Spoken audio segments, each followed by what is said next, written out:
over to you, Mia, for your Prod MBA case study. Cool. Let's go. Cool. So I thought I'd start with kind of my principles, not only as like a product manager, but kind of how I've adapted during this course. So yeah, stay customer and problem focused. I've always been customer focused, but the problem focused side of things has really resonated with me because I've always jumped forward to the solution. So just reminding myself to stay rooted in data and customer insights. The go-to-market strategy side of things, so making sure I'm testing out the opportunity before again moving too far ahead, because if there's no opportunity or if there's no gap, then what's the point in pursuing it and wasting all this time? And then just driving those informed decisions forward, and then if it doesn't work, leave it, iterate, change. So again, that's really kind of something I've learned during this course. And if you have a vision and strategy, then I feel like you can redirect the ship when it goes off course, and that is always the beginning, and endless discovery lies ahead. Also, be a storyteller, build that emotional connection and drive core value rather than just getting stuck into that feature factory, which you say a lot, and just feature based. I think if you start with the core, the rest just follows on. And then don't stop looking back. I think you mentioned this in one of your videos as well, that permanently stay as a beta and decide to keep improving and stay small and close to the customer always. And again, for me, being in a corporate company, this gets lost completely. So I really want to try and drive this forward and stay small and test small as well if I can. So they were just some initial principles to start.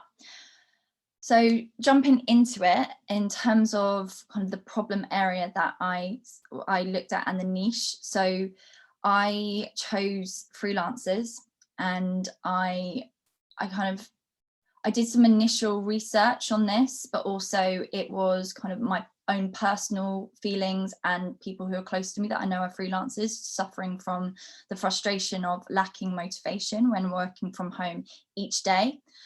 And also, once I kind of spoke to a few people, I then looked at the research online, looked at and Quora was quite good for forums, and I found snippets which were really interesting, and then also helped me come up with new ideas, especially around, okay, well, if remote working is here to stay after the post-pandemic era, then like how will it change? So I kind of wanted to hone in on that. And then I validated this problem by holding five user interviews, which helped with gather the problems and opportunities, and then also leveraged on my personal network initially at this stage. So in terms of who I reached out to, they were all freelancers. I think there were a couple who were remote workers, but in the past they had been freelancers.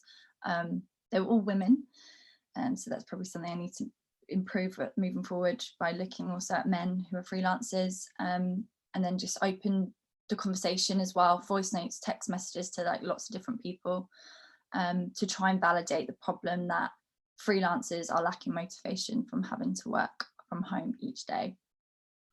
So to just dive into that a little bit, sorry if you can't see it because it's very small. So yeah, these are my 5 calls. 5 calls, and kind of I had an idea of what was going to be said. I knew that people were productive at home.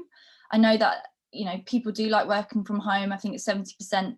No, that's probably too high, but there is an increase in productivity. It's convenient. People don't like commuting. So I already knew those kind of things, but I really wanted to validate the lack of motivation, which basically everyone said. I think working from home is convenient, and this is probably one of my main acute problems. It is convenient, but it's not motivating. And also during the day, you might have bursts of energy or bursts of focus, but you can't really sustain it, or you're distracted by things.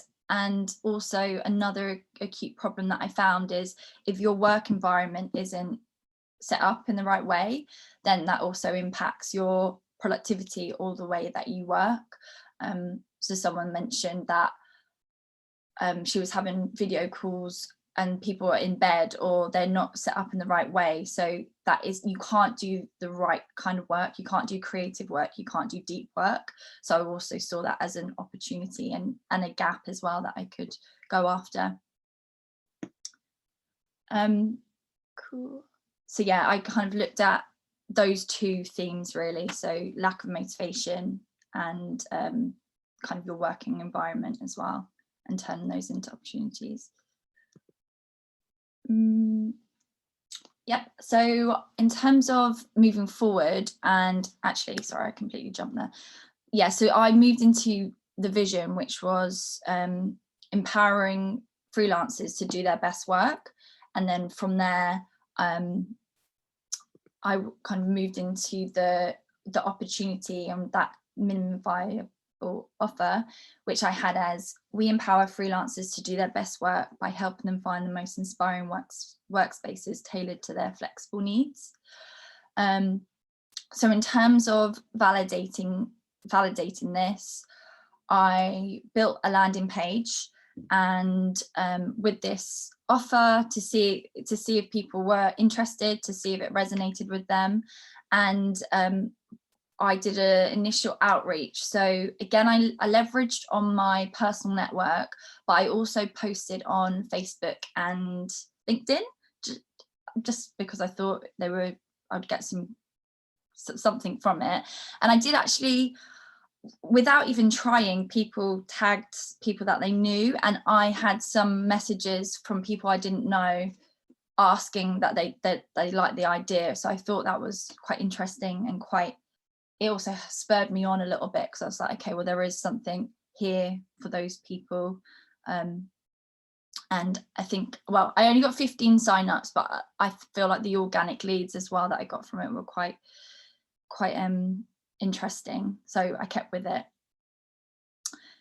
And then in terms of looking at the Blue Ocean strategy canvas and seeing how I differentiate from the competitors, I iterated on this. So initially, I think I was just focused on employees and looking.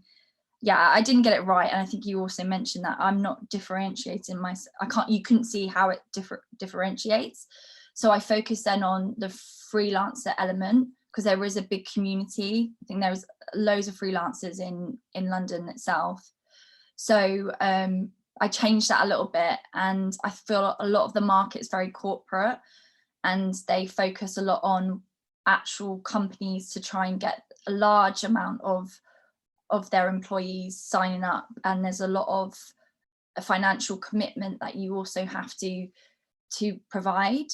So yeah, I do feel like there is a space, and I can show you the canvas in a second when I get onto it. And then also validated this by creating the product story canvas. So this really helped me build that emotive feeling and core value to the product, and seeing kind of the good, bad, what they want.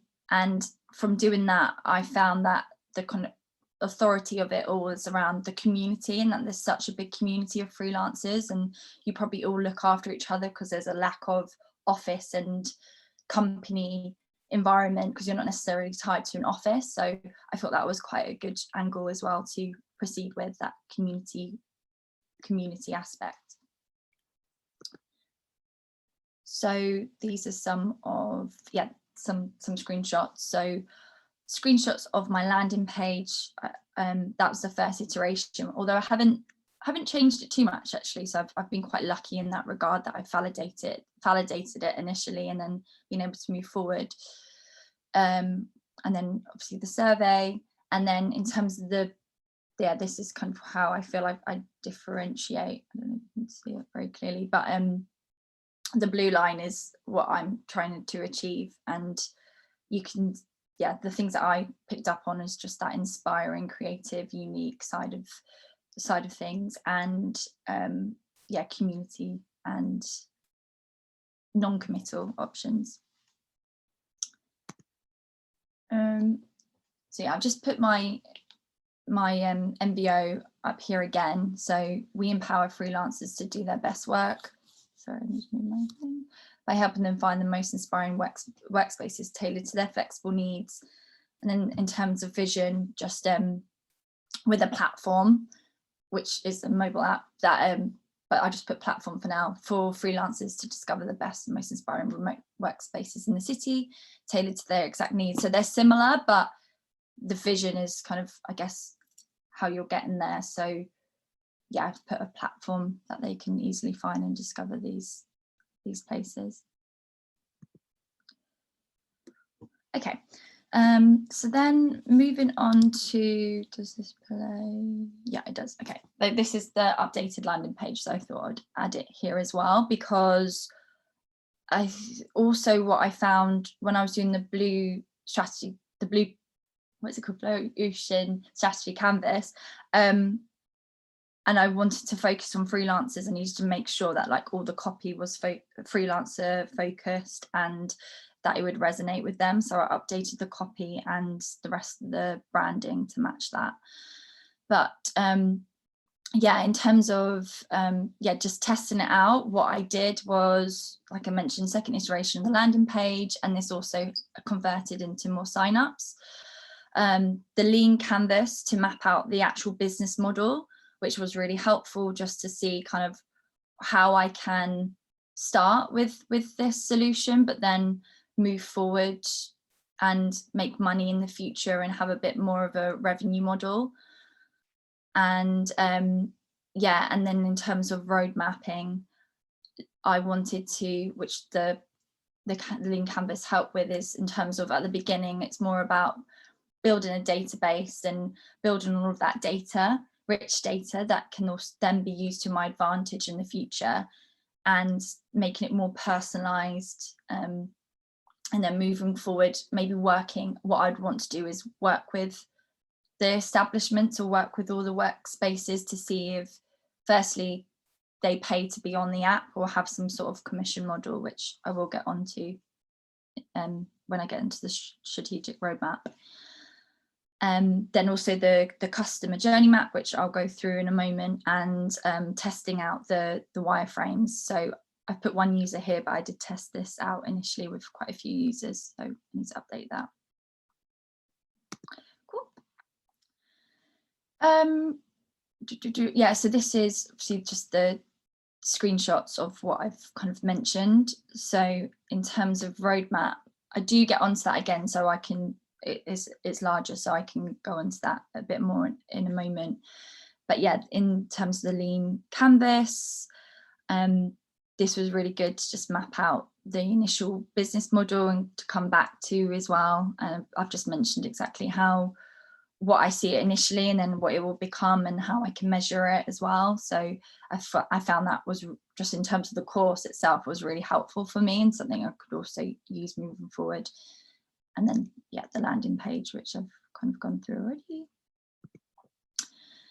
Then just spend a little bit of time talking about the customer journey and mapping this out. So I wanted to, yeah, validate that the core value for this niche, which is freelancers, is that they can discover the most suitable and inspiring remote workplaces in the city to work from on demand, but also based on all of their flexible needs and wants.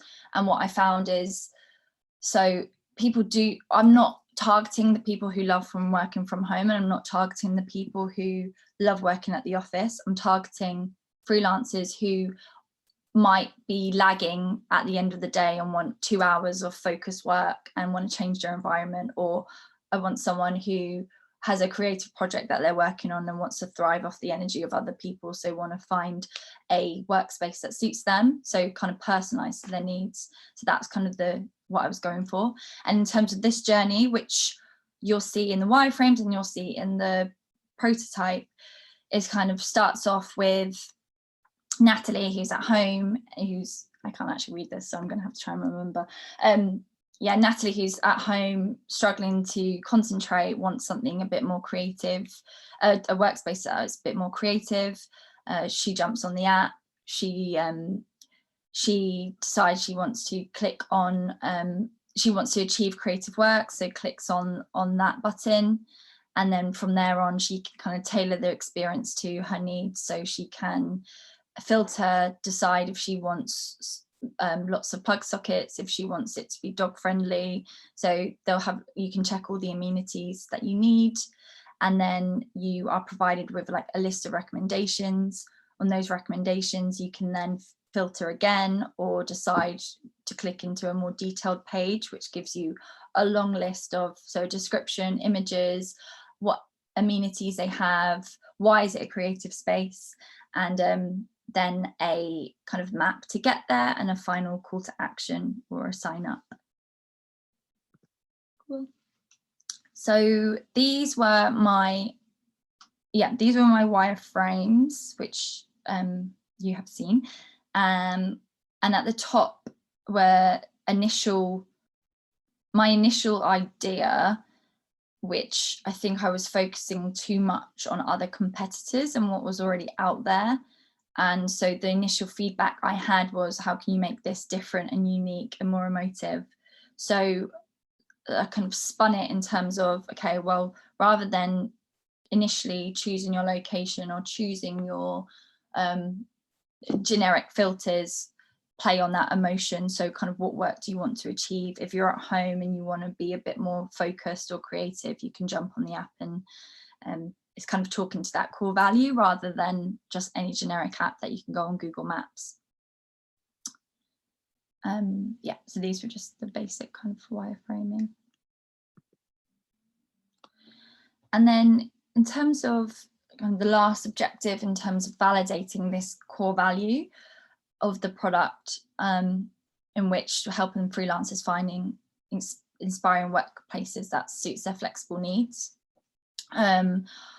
I ran, I can't remember, this is actually still in progress. I need to do way more on this, but I did do supervised user testing for 5 people, and they gave me really good feedback, and they were all, I did have a higher score than 1, but I've stuck with 1 for now, because I'm not sure if it was maybe a bit biased, because everyone said they'll be disappointed if it didn't exist. But from there, I segmented and analysed, and I tested the prototype, which I'll show you in a second, with them, and ensured that, actually I'll show you, I think it will play. So this is, I'll talk over it. Nice, this is new. Yes, I don't know if you've seen this. No, I haven't. Okay, wait, I'll start again. So yeah, this is the app that I got my high experienced customers to test, and mobile app. I made sure that I stuck to the core values that they've said. So I had the ratings, so to come the focus ratings.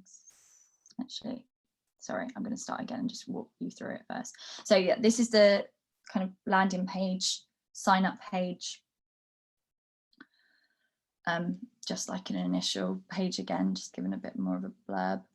And then you go into the home page, and these will be kind of lists of recommendations for you. So what's trending for freelancers. I thought as well that I could play on in the morning, you're supposed to be a bit more creative. So the app could pick up the morning and then be like, these are creative spaces. So again, it's kind of lots of carousels, lots of icons to show the different ratings that will be powered by users. So that's the home page. And then clicking on explore, which should happen soon. Here we go. This kind of goes into the wireframe, making it more emotive, where you are provided with a question, what work do you want to achieve today?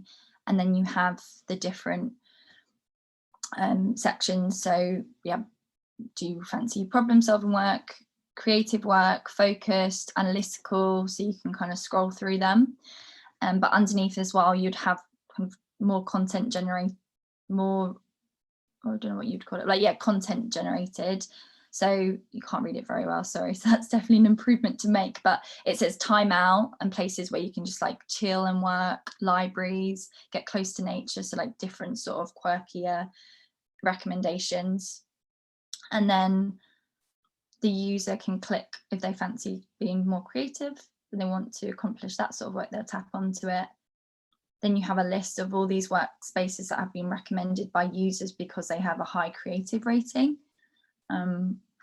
And so yeah, you can like choose, and then you can filter as well here.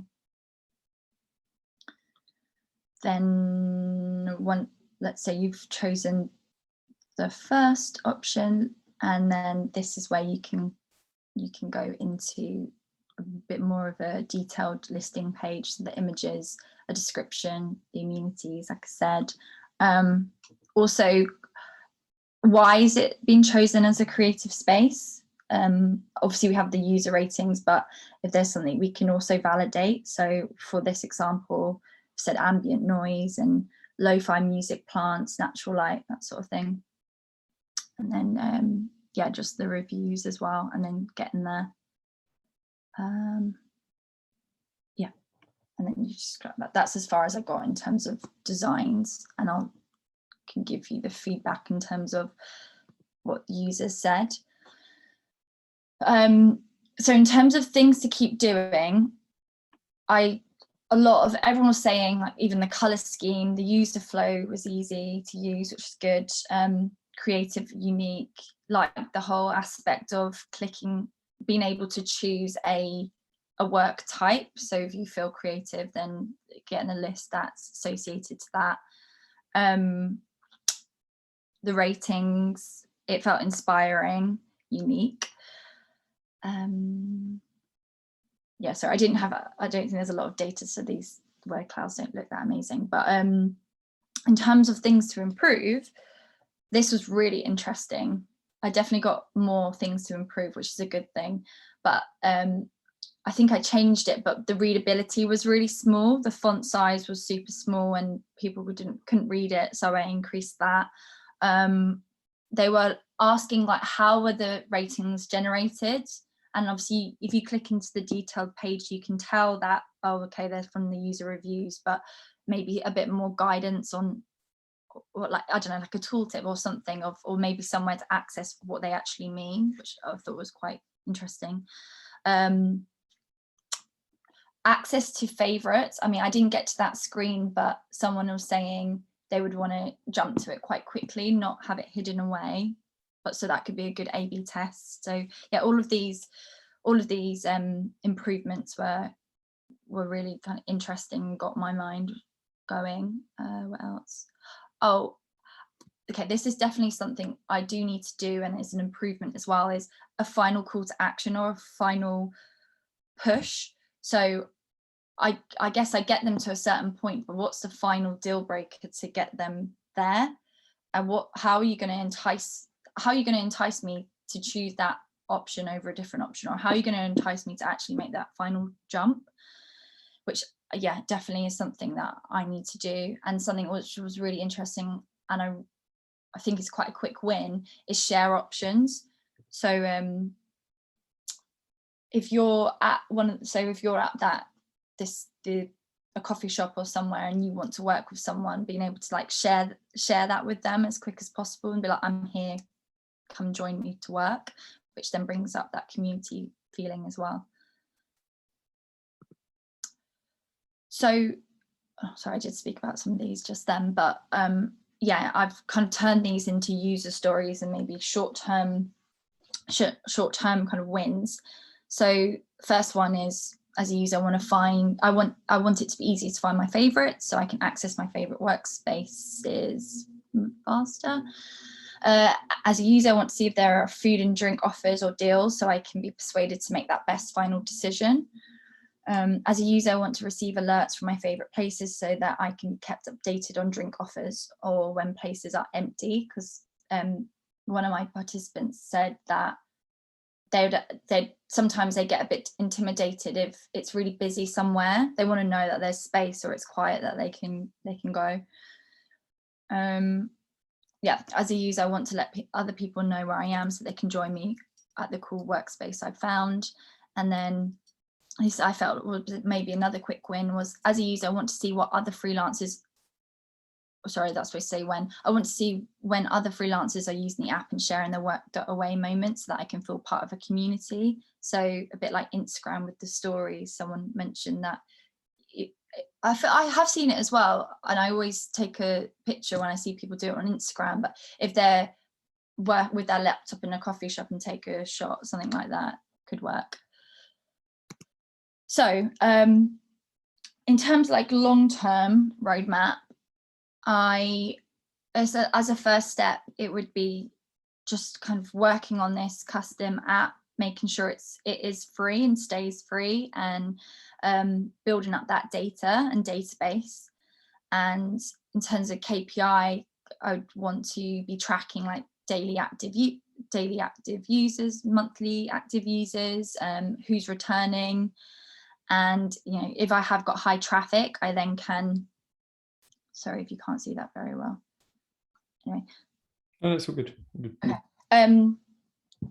And then step 2 or 3, I didn't know, no, actually, sorry, step 2, I probably missed one, but one of them is kind of making it more personalized. So building a kind of AI platform and algorithms to make sure that I'm maximizing data and powering those personalized recommendations, because I think it will be really important, especially if we know kind of when they're working or where and what they're doing. And I think, yeah, that would be the maximizing data, or having some sort of data engine would be really integral.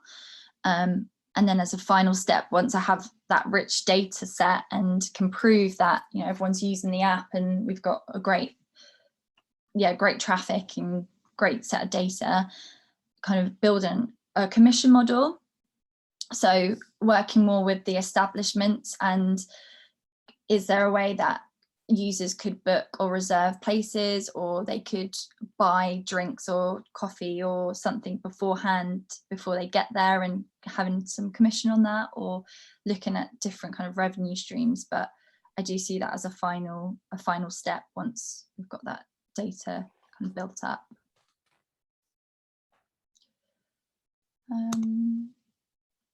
Yeah, I'm sorry, this is just, I didn't really get time to thrash this out, but in terms of, I just want to end on process, but initially just, yeah, understanding the niche. And I think I didn't know whether to go with remote workers as a whole or hone down on a specific niche. And I'm really glad that I did hone down on freelancers and focused on them, and that they kind of they want to be inspired and unleash their best work, because it is there. And then, yeah, in terms of ideation, just kind of where is that gap?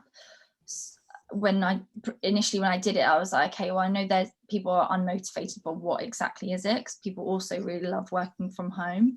So I think I mentioned it before, it's like personalizing their day, rather than telling them to work somewhere for the whole day, or, you know, every single day. It's kind of changing it up. Yeah, validating the MBO. So ensuring that they actually want it, and just building up that emotional connection. So I felt like I was building a story, and it also helped me not jump. I didn't know I was going to do a mobile app, but even building the landing page was quite exciting, and I was seeing a brand come together. And then, yeah, prototype, just bringing the solution to life and starting to test, even from the white and black wireframes, the basic ones, was really interesting. And again, when I was showing people, it really brought it to life. And yeah, learning, which obviously we'll keep doing, and it's ongoing process, but I've done the supervised user test, but kind of ensuring I'm improving that product market fit engine score, and just constantly testing, and maybe doing a bit more cold outreach. So those people that messaged me initially, I didn't ask them to test, because I got a bit scared, because I wanted it to be perfect before I showed them, which probably shouldn't have done, because they could have given me more insights. And then, yeah, in terms of final step, just drive those informed decisions forward and making sure that you put this, but invest only once the strategy is validated. And that is it. So awesome. Nice. Yeah, really good presentation. I loved it. It looked awesome. I think it not only from, you should never say it, just it's got nice UI. I think it really, it's cool to see how it really ties in, I think, with that vision and strategy as well that you started with. Nice. I'm going to go through really quick fire, just bullet point feedback on the presentation. So if you want to go back to principles, then we can just sort of go through as I make each point. Then afterwards, slow down a bit and just talk about sort of general feedback and next steps for you. So good. Let's start with principles. I thought it showed good self-awareness generally with all of the points you raised here.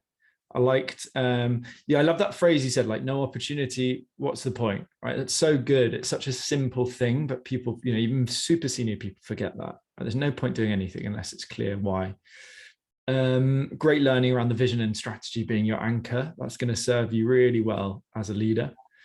On the problem, I thought this is excellent. The way it was just really strong. Sorry, if you just click through to the next slide as I move on.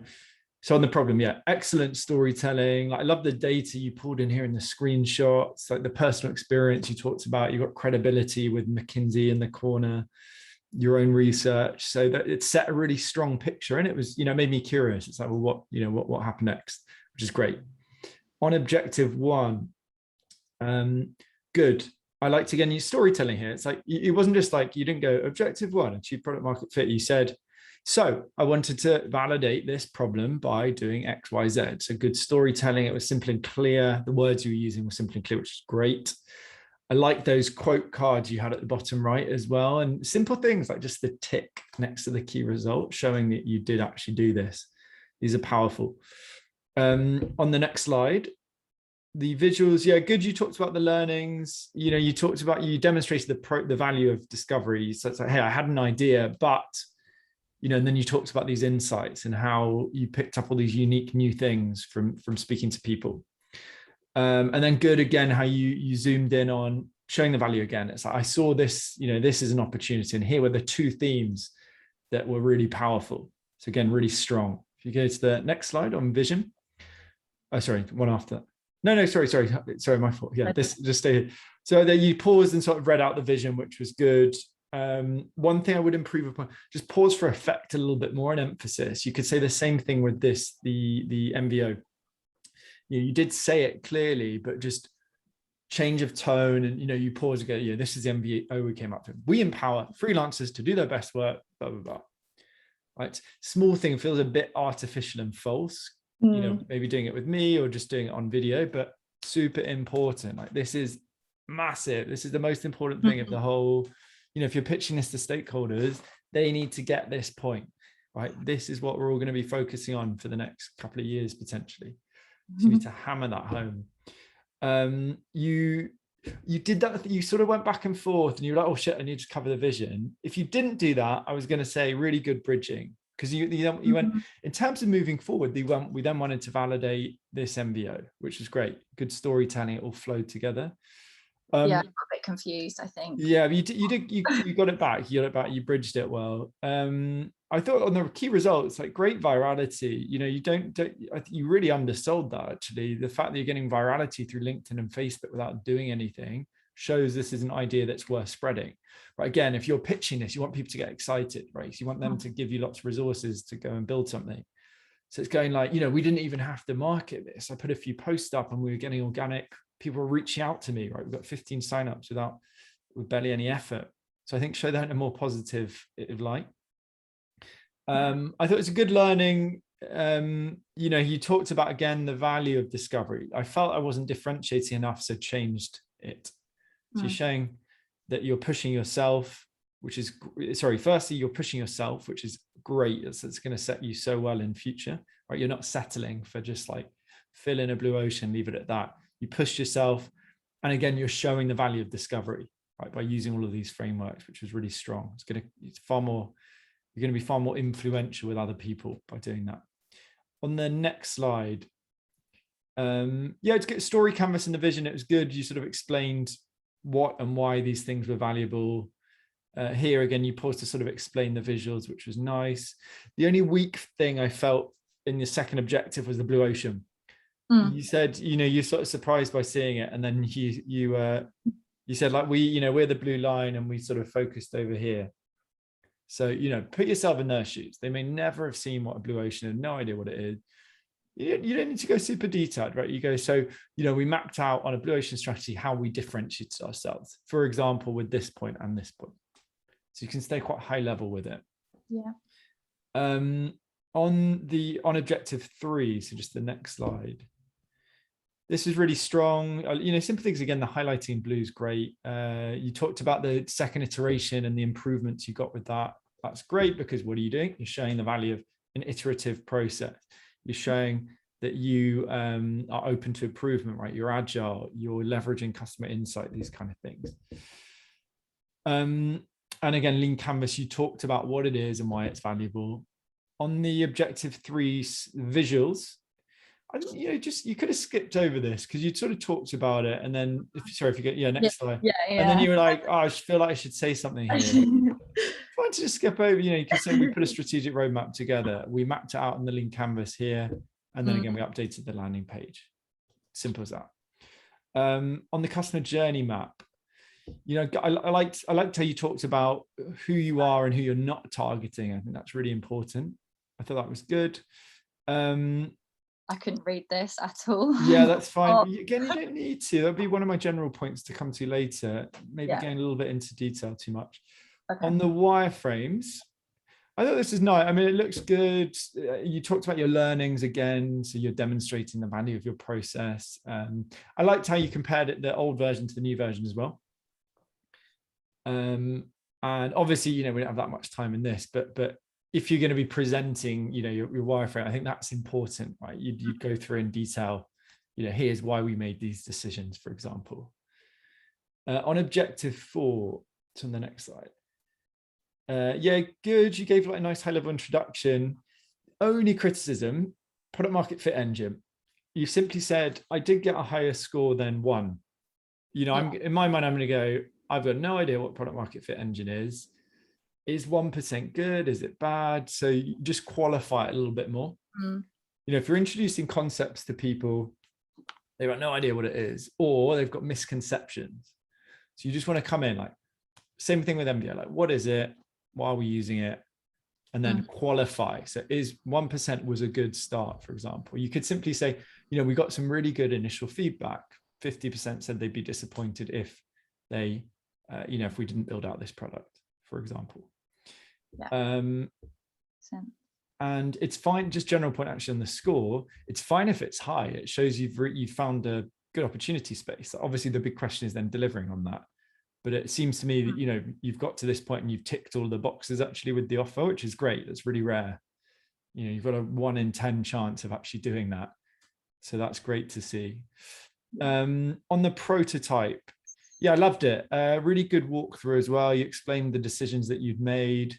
Could have stayed a little bit higher level, but it's going to depend on the context that you're presenting this. Word cloud, yeah, interesting learnings.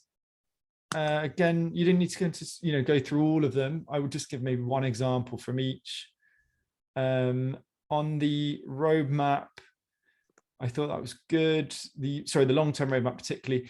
You started off really well. Good, really clear strategy, clear explanation. Then you undermined yourself a little bit with the hesitation with the second and third step. I don't know if that's because you probably haven't looked at it for a while because we did it 6 weeks ago. But again, this is the big thing, right? Because this is where you're implied, like, hey, give me resources so we can build this roadmap out.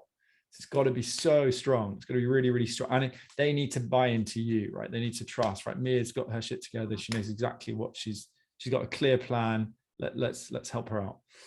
And final thing, process, good. I liked how you reinforce each point with an example. Again, what are you doing? You're showing the value of your process, right? You're showing that you're really competent. Just zooming out, I think general comments on, so I think comments are true of the presentation. And also I think, from what I've seen, you can feel free to stop screen sharing, by the way. Yeah, we'll just cover the focus on the points. Yeah, I think the points are true for the case study and, some of the things that I've seen over the program. I thought the presentation was very good. I think there's two things that are worth improving though.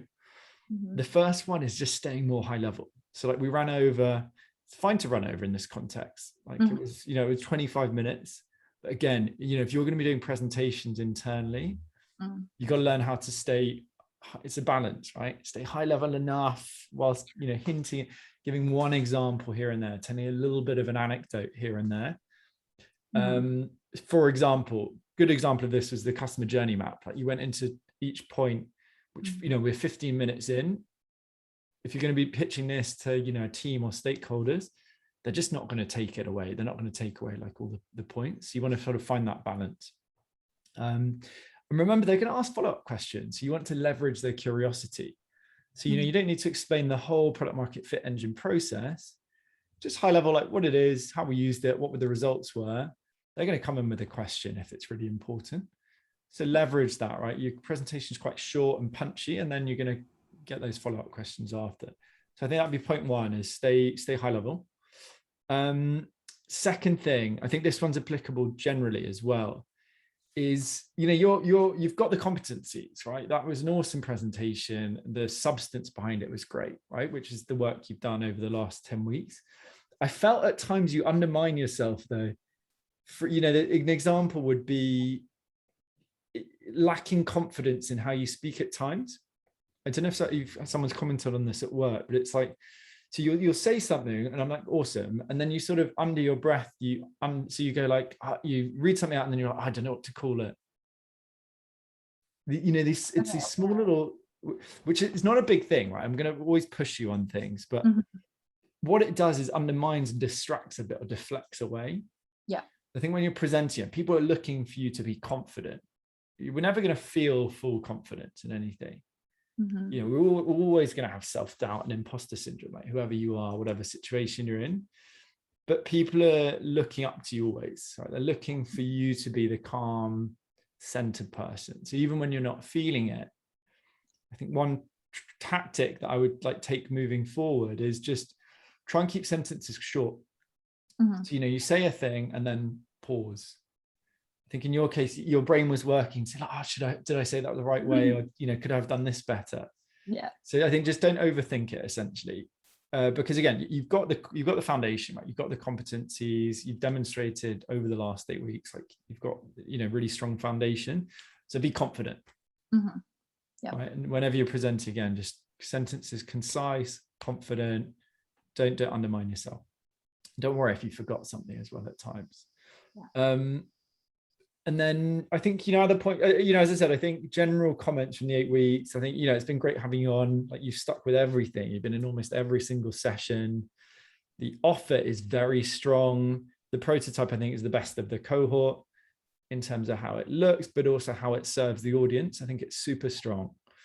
I think the only general comment there would be to keep focusing on the business side of things, right? I think the offer is really good, but, taking back into your work, and obviously this is part of the roadmap, right? But just always making sure, we need to be generating revenue so that we're fueling the business. But otherwise, I thought it was really good. As I said, I think the main comments were try and stay more high level, be really confident when you're speaking. Apart from that, just, keep sticking with it really. What do you think in terms, any comments? And then secondly, what do you think in terms of next steps for you with the learnings that you're taking away? No, thank you for the comments. I think, I'm with you on that. I think I probably speak what I'm thinking as well. It's practice, Yeah, I think I did go through the presentation, but I probably ran out of time to actually, I need to practice quite a lot to finesse it. I am that sort of person. I can't just go into a presentation and wing it. I need to practice quite a lot just so I hear myself talk. And so that was prime example of me just thinking whilst I see the slide.